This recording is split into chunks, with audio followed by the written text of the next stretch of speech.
Welcome to the Special Needs Kids Are People Too podcast with Amy Bodkin, EDS. Amy is an autistic adult who also happens to be a school psychologist turned special needs consultant and public speaker.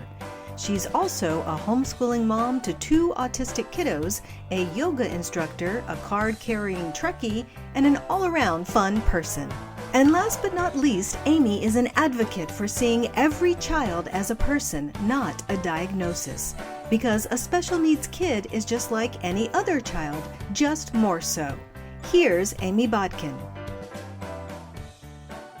Hi, I'm Amy Bodkin, coming to you from the blanket fort in my office, and welcome to Special Needs Kids Are People Too. Guys, I don't know if you know this yet, but Halloween is coming up soon. My kids have already been talking for months about what kind of a Halloween costume they want to have. And with the talk of Halloween also brings up some sometimes difficult situations for families to navigate. Allergy families especially. Our family is an allergy family. We no longer carry EpiPens, but we used to have to carry EpiPens. And we still have to eat gluten-free for celiac disease. Celiac disease is basically an autoimmune condition. It's different from an allergy. Specifically, you can be allergic to wheat and not be celiac. Celiac is a reaction to gluten, so it's not just wheat. It's other things that contain gluten. So it's not the same as having an allergy, but it kind of puts you in the same camp as a lot of allergic families because it is medically necessary for you to avoid those foods or there are extreme consequences. I believe I once read that every time someone with celiac disease gets a bite of gluten, their chance of developing stomach cancer in life goes up 300%. And that's each time.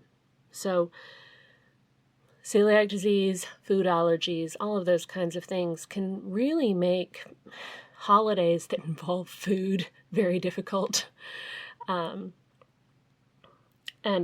kids love candy and dressing up. So that holiday especially, there have been times where I have been so angry that Halloween was coming because I didn't want to have to deal with it. There was one point where I think we had maybe one candy because celiac had caused so much damage to our immune systems.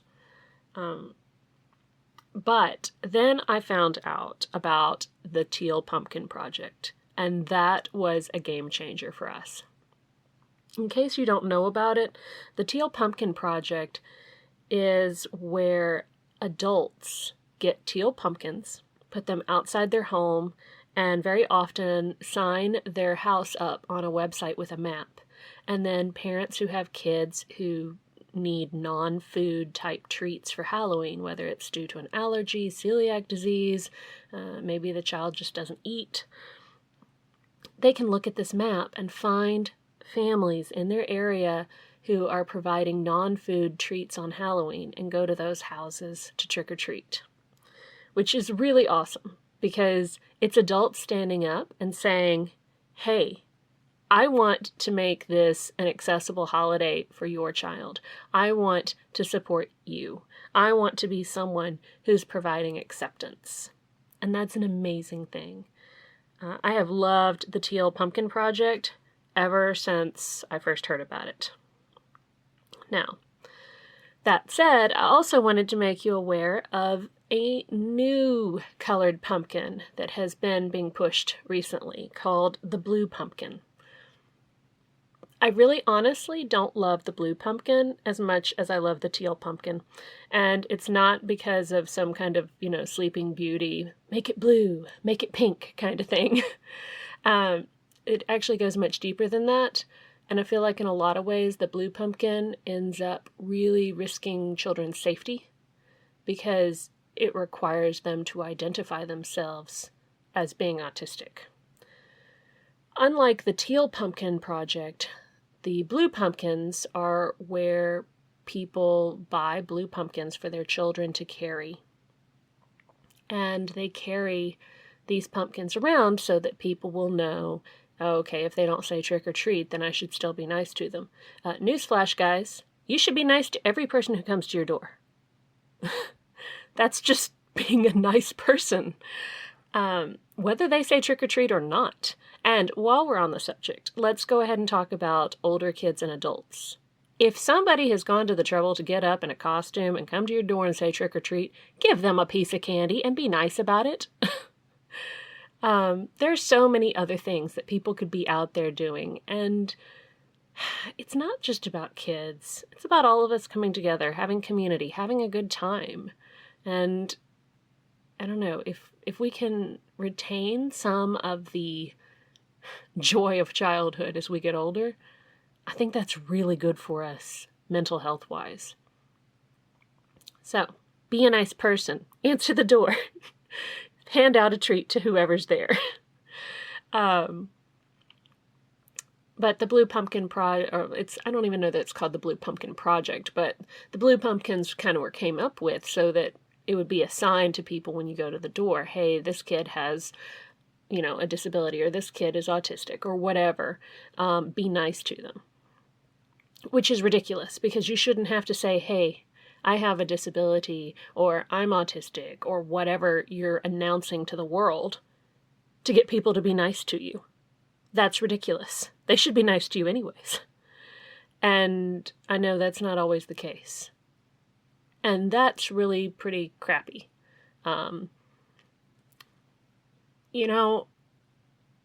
People shouldn't have to have that experience. And quite honestly, I think it says a lot about us as adults in our society.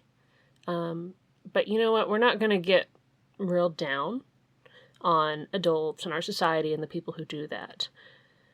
Instead, I'd like to shift our conversation a bit so that we're talking about what can we do to make a difference. And what you can do to make a difference is exactly what the Teal Pumpkin Project does every year. The Teal Pumpkin Project says, hey, I'm an adult. I'm going to announce to you that I'm someone who cares. And I'm going to try and make my house an accessible place for children. When my children were smaller, we were going around with language delays and motor delays, as well as allergies. And when the Teal Pumpkin Project started, I learned very quickly that those were the homes that I could take my kids to, and people were going to be nice.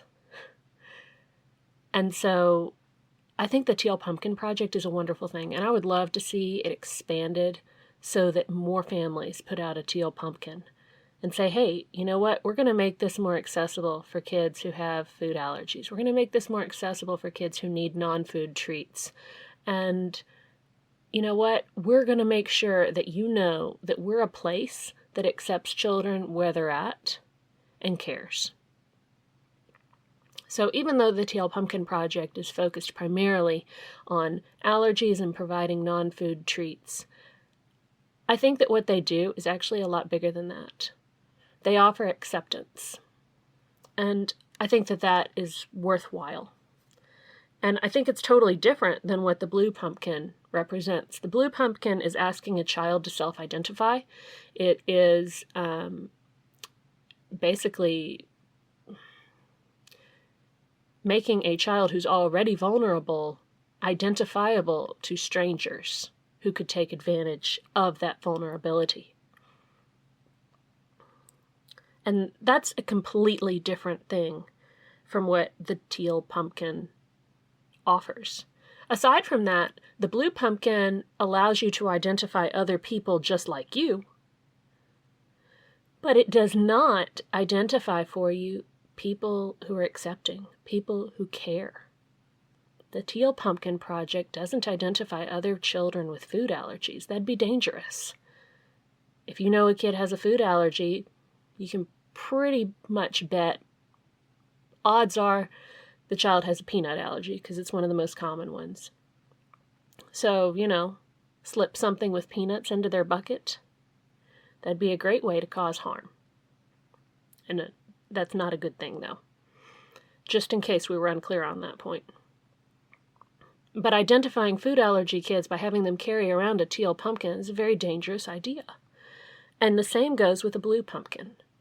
We don't need children having to self-identify themselves so that people will be nice to them. We need adults stepping up and saying, hey, come see me. I like kids. I like all people. I treat all people with the same respect that I would want to be treated. And that's what I really love about the Teal Pumpkin Project. In a lot of ways, it reminds me of some of the things Mr. Rogers used to say. I am a kid who grew up on Mr. Rogers. When my kids got older, I would have them watch Mr. Rogers every day for school, for what we called social skills. Because if you're going to learn how to be a nice person in this world, the best way to learn that, in my opinion, is by sitting down and watching Mr. Rogers. Mr. Rogers once said, "You've made this day a special day by just being you. There's no person in the whole world like you, and I like you just the way you are." And isn't that the key? We want to meet people who will like us just the way we are. Those are the people we want to be around. Those are the people we want our kids to be around. And it is just that simple.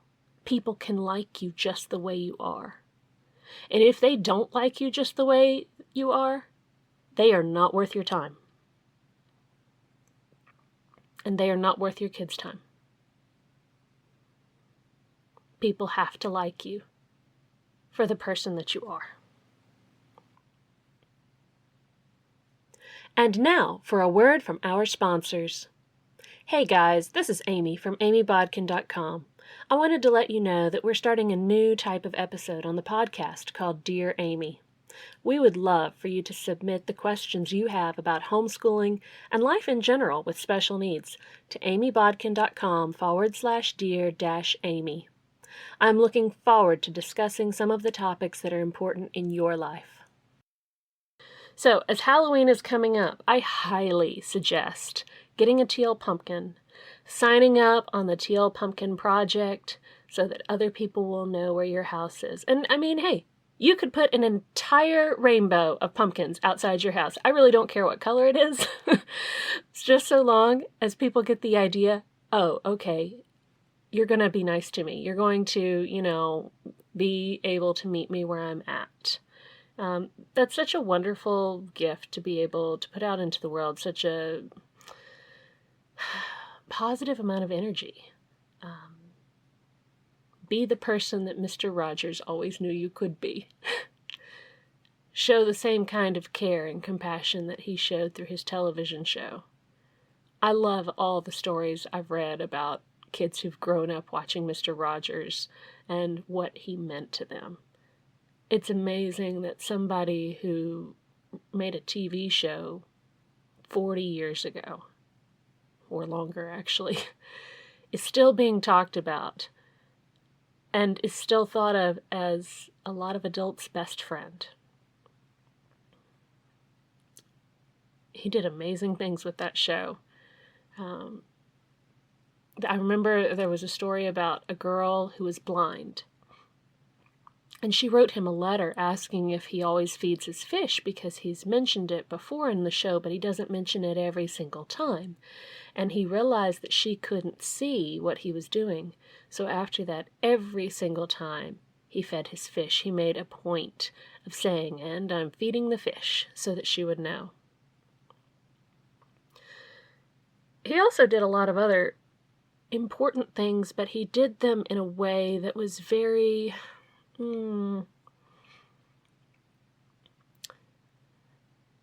non-pushy. But he made his point, and it was in a kind and gentle way. There was one episode where he was talking with a boy who was in a wheelchair, and they were talking about how he uses his wheelchair to get around, and just the way that he spoke to him, he humanized their interaction. Which is sad, because you'd think it would always be humanized, but the sad truth of the matter is that it's not.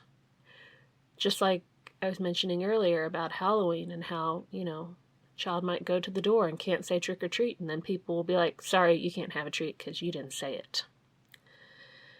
Or, "You're too old to trick or treat, go away."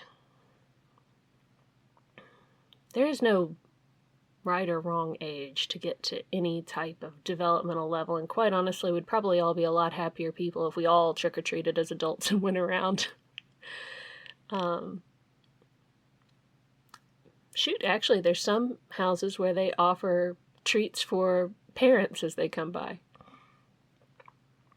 But Mr. Rogers' Neighborhood, there was one summer where there was a lot of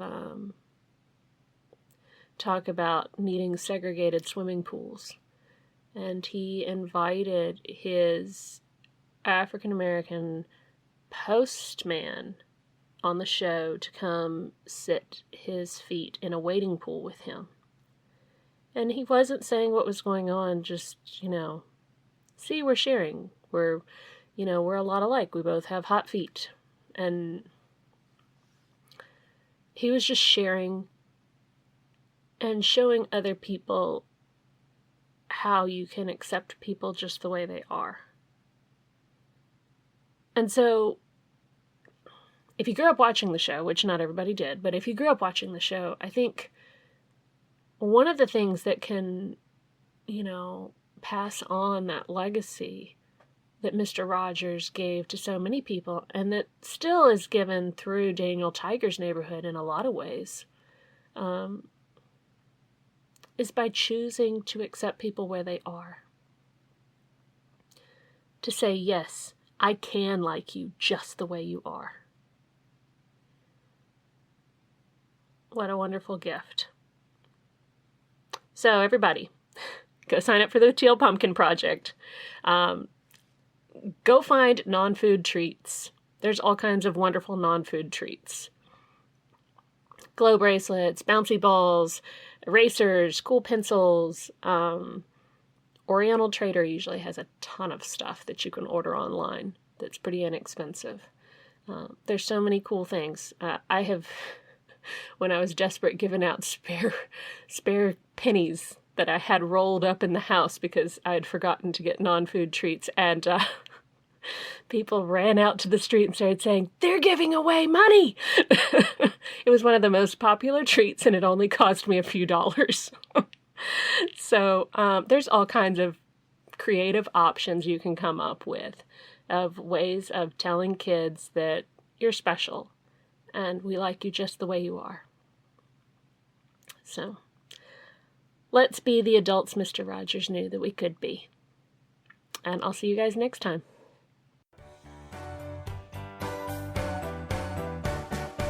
We hope you had fun listening to today's episode and gained some new insights into the wonderful variety of people in our world. You can find out more about Amy's advocacy work at amybodkin.com. And remember, special needs kids are people too.